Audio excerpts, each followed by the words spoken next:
Hello everyone, so welcome for this presentation on transformative projects and programs. So my name is Ludwig Liagre. I am in charge of a team in the UNCCD, specifically focusing on the design of transformative projects and programs at the benefit of UNCCD partner countries. This presentation is given in the framework of the reporting process related workshops for the UNCCD. I will run through some agenda items.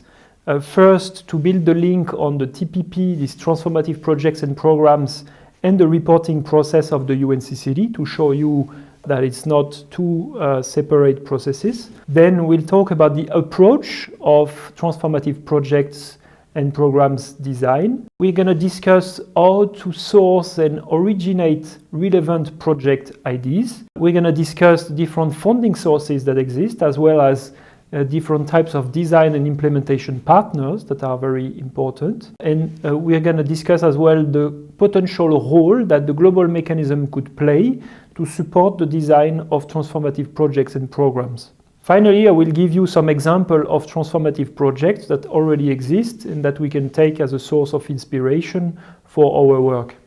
The transformative projects and programs and the reporting process. As you know, we have 5 strategic objectives in the UNCCD that needs to be monitored and accounted for in the time.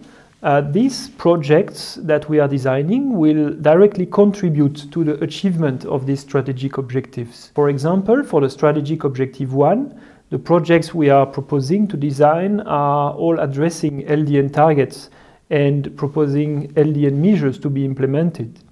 For strategic objective 2, for example, concerning the living conditions of affected populations, these projects will help delivering green jobs, but also additional income for vulnerable populations. For the strategic objective 3, we're going to work on different systems like drought preparedness systems or early warning systems or ecosystem-based adaptation measures that will all contribute to mitigate, adapt to, and manage the effect of drought. For strategic objective 4, we're going to work, for example, on synergies between Rio Conventions. We're going to work on climate change adaptation and mitigation, but also on biodiversity conservation. And for strategic objective 5, of course, one of the key roles of these projects and programs will be to help mobilizing additional resources to implement UNCCD at the field level. So we're going to have a big impact in mobilizing climate finance, private investment, but also to support national financing vehicles and funding mechanisms. Concerning the approach of transformative projects and programs, you will find big amount of information on the new brochure that has been released during COP13, UNCCD COP13 in China. In this brochure, we are explaining more in detail the approach for the design of the transformative projects and programs and how to tap into a diversity of opportunities in diversified funding sources and how to cooperate with funding and technical partners to mobilize resources for transformative projects and programs. We have 5 features for LDN transformative projects and programs. These 5 features are firstly that they should contribute to the achievement of LDN. So these LDN transformative projects and programs should be delivering benefits to achieve the LDN targets, but also build on LDN measures and ideally take place in LDN hotspots. They should also deliver multiple benefits, including social and environmental benefits, as well as climate benefits, and in general, deliver benefits for the 3 Rio conventions at once, meaning for climate, for land, and biodiversity.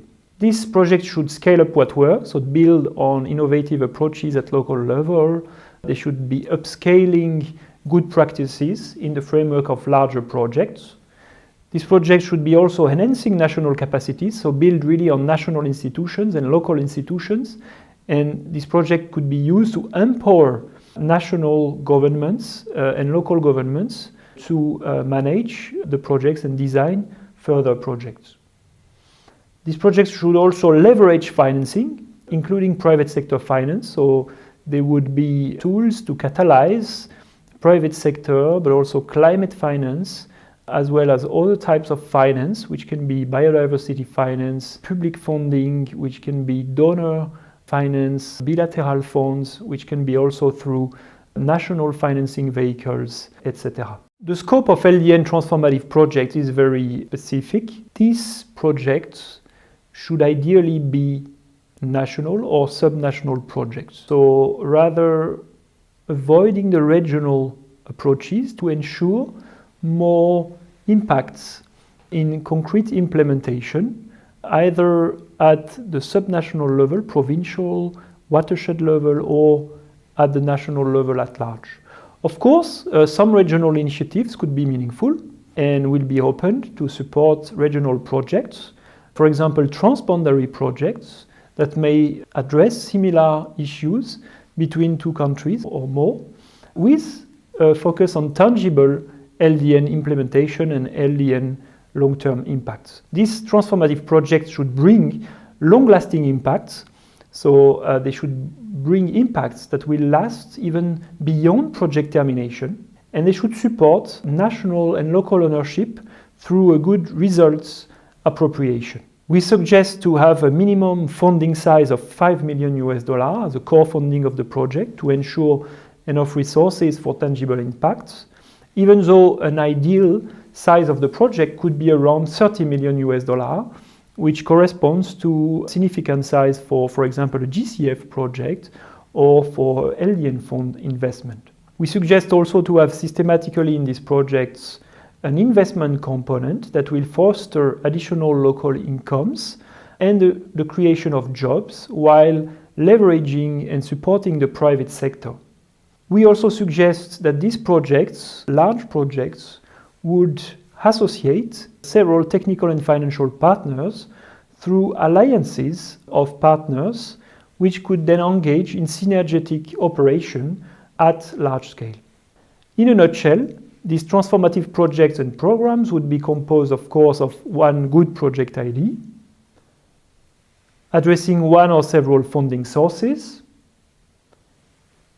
designed and implemented through a number of design and implementation partners. And in this series of steps and stakeholders, the GM, the global mechanism of the UNCCD, could play a role that still needs to be specified on a case-by-case basis, could play a role to develop the project ID, to help in identifying and mobilizing the funding sources, and to connect the project with the right design and implementation partners. So first, we're going to address how to identify and source relevant project IDs. This can be done in particular at national level through the LDN target setting process by taking into account the LDN targets, the LDN hotspots, all the proposed measures. A dialogue can be conducted through the LDN working group at national level on how to translate the LDN targets into a transformative project.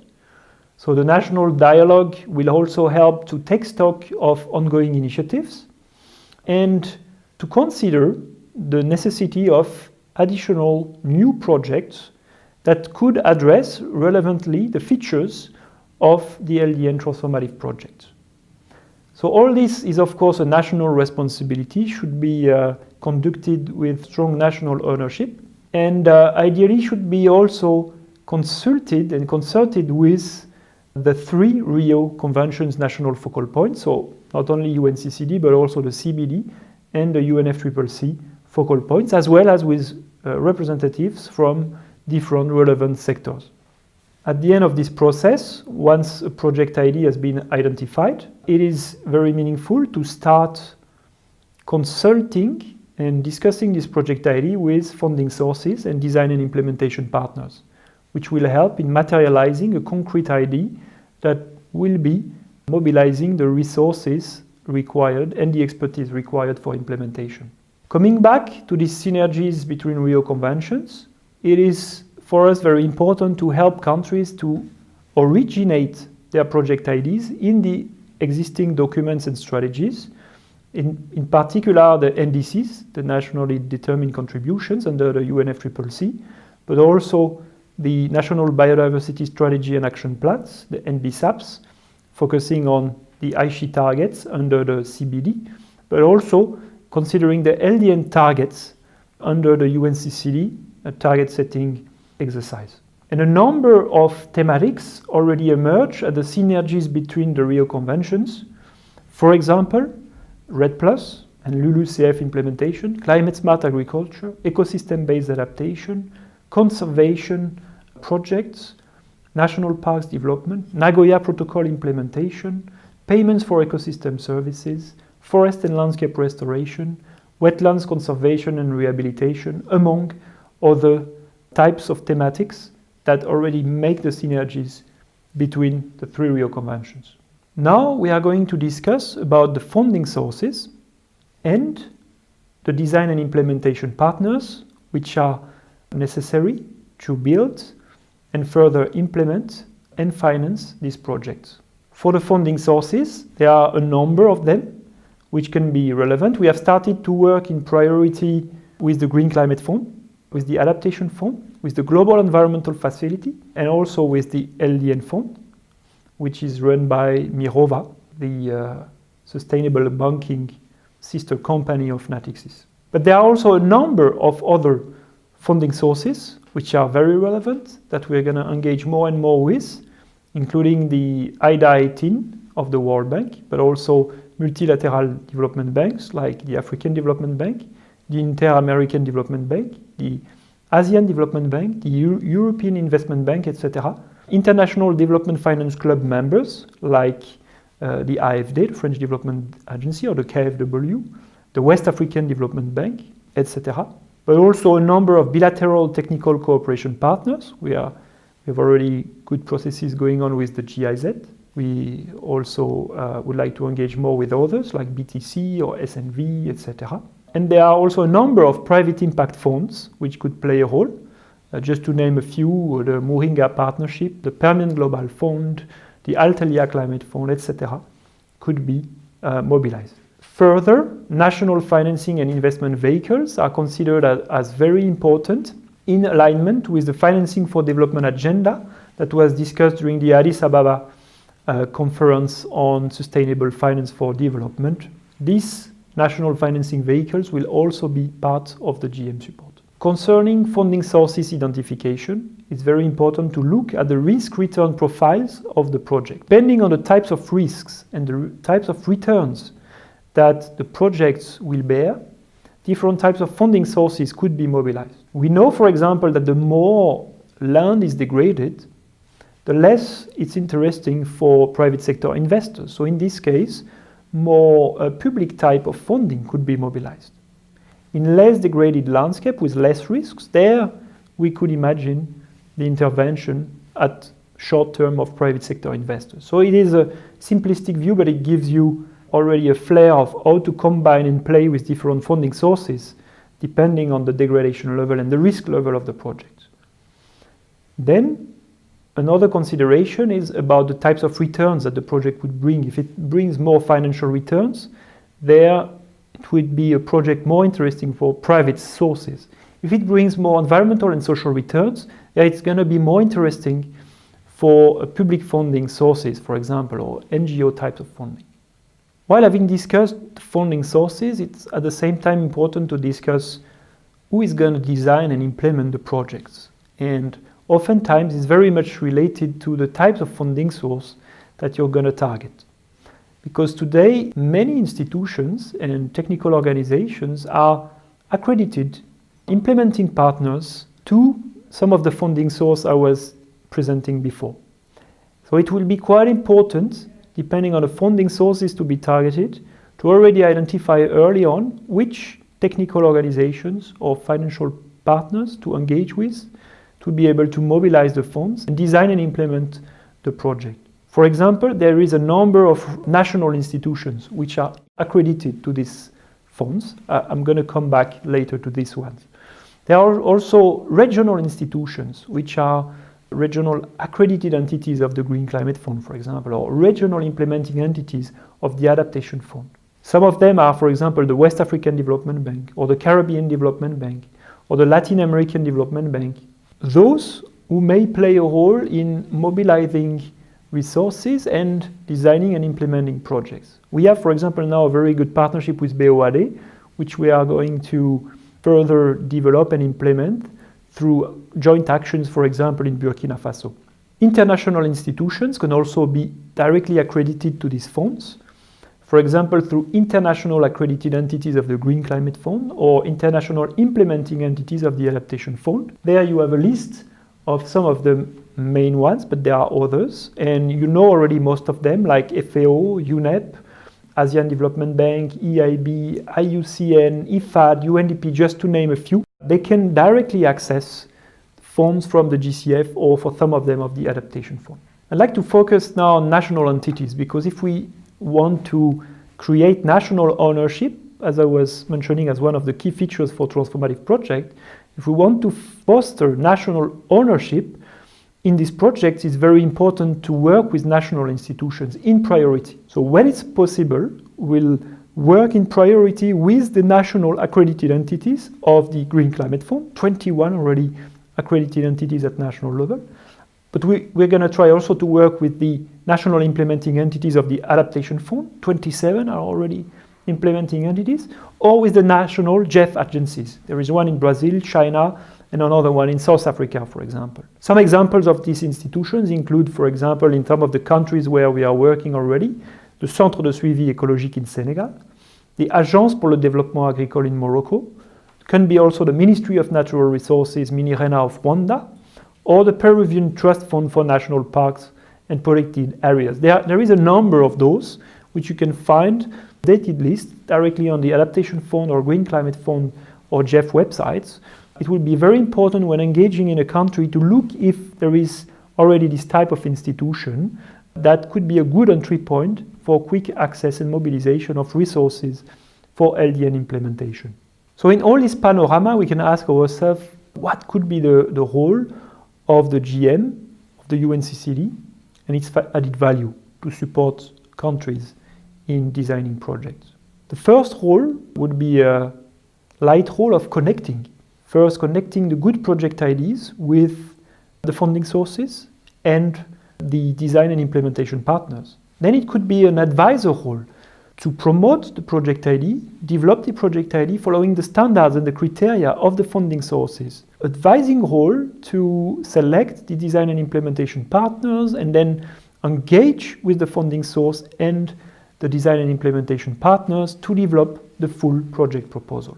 Could also be to be a partner in implementation, but respecting GM capacities, of course, it should have to be a very niche role in some aspects that other partners cannot cover. It could be, for example, on the aspect of LDN data and monitoring systems, on which the UNCCD has developed a real expertise. So the GM value proposition on LDN projects, it could be manifold, but we would like to remind three main areas. First, based on the global LDN knowledge and the country-specific know-how that the GM has, bringing real expertise, scientific expertise backed by our STI unit and our science policy interface. This unique scientific expertise is something that for the time being no other institutions have, that the GM, together with UNCCD units, could be bringing to different countries. And this in synergies with other UNCCD processes, for example, the 3S initiative, but also the drought preparedness initiatives, etc. Then there is already in-house in UNCCD some expertise on the multiple benefits of LDN, including through our gender expertise with the gender action plan of the UNCCD and gender experts in-house, but also through economic valuation of LDN projects with ex-ante, ex-post project economic valuation, the analysis of land degradation costs and benefits, but also of the different services, ecosystem services provided by LDN projects. Finally, we can bring also some LDN financing expertise, like expertise gained through, for example, the design of the LDN fund, but also through the network and connections we have with a number of funding partners, including climate fund funding partners like the GCF, like the Adaptation Fund, like the GEF, among others. And also, based on our understanding of the different funding types required to implement impactful projects, combining loans, grants, equity, guarantees, among other financing types. We are also very much aware of the limited capacities of the global mechanism, and we don't want to overpromise vis-à-vis our partner countries, and we would like to offer very clear support options to the partner countries, and mainly 4 options. The first option would be when no project ID is already identified, that the GM could focus on identifying the project ID, a good project ID. Secondly, if the project ID is already identified, then the support of the GM could focus on identifying and collaborating with design and implementation partners. Third option, if the project ID is already there, the design and implementation partners are pre-identified, then the GM support could be to help in the design of the full project proposal, meeting with the requirements and the standards of a funding source, which would have to be identified, and GM could also help in engaging with the funding source. The fourth support option is on demand, depending on the gaps existing in the project proposal that is already on the table. Then the GM could engage, for example, on economic valuation, for example, on gender expertise, for example, on engaging with the funding source, etc. So that would have to be specified on a case-by-case basis. To finalize this presentation, I'd like to give you a flair of what already exists out there that for us are considered as kind of models of transformative projects, which we could keep in mind when working with countries as good examples of types of projects to be replicated.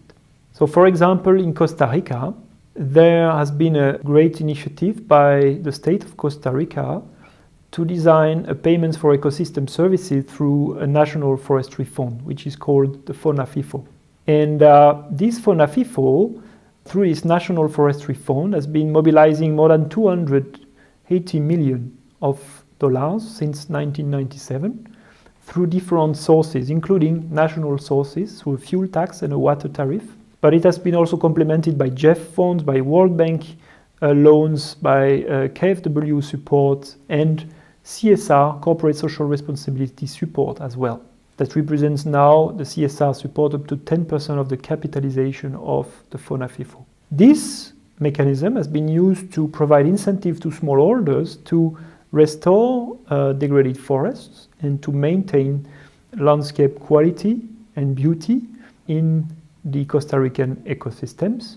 4 ecosystem services have been recognized and are anchored in the law, including carbon sequestration, hydrological services, biodiversity conservation, and preservation of scenic beauty. This mechanism is also a fantastic way to support synergies between Rio conventions at the local level. And it's a way to leverage financing.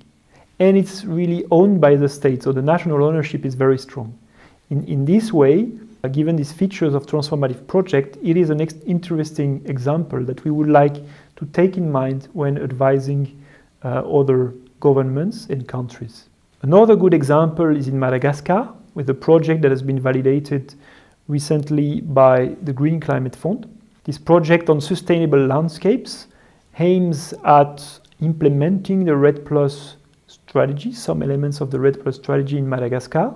It will have several components, one of them supporting the design of alternative livelihoods in the renewable energy sector while decreasing the impact on forests, for example, to reduce fuel wood consumption. And this would be implemented through an alliance between the EIB and the Altelia Climate Fund. Another component would focus on conservation to support forest conservation, and this would be implemented through Conservation International. And the overall coordination of the project with these multiple components would be ensured by the Bureau National de Coordination des Changements Climatiques, so the National Climate Change Coordination Office.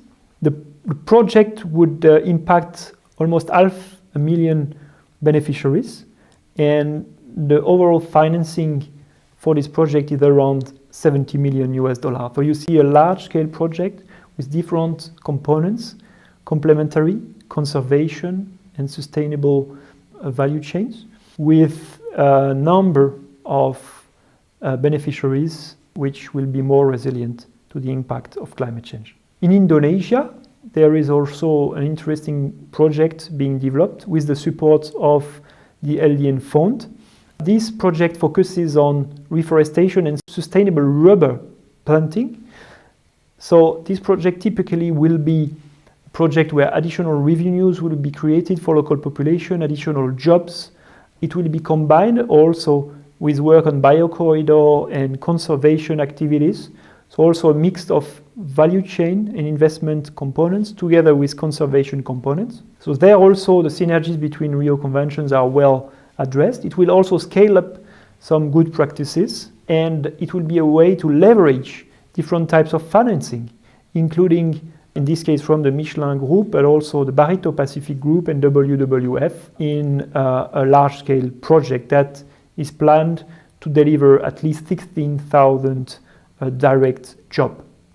So this as well is an example of how the LDN Fund and a private sector large-scale fund could be promoting a transformative approach. So I thank you for your attention. Based on these examples and this approach and the different steps, including looking at the funding sources and the design and implementation partners, I hope you have a better sense of what is meant by supporting the design of transformative projects and programs. And of course, my team remains at your disposal for more information.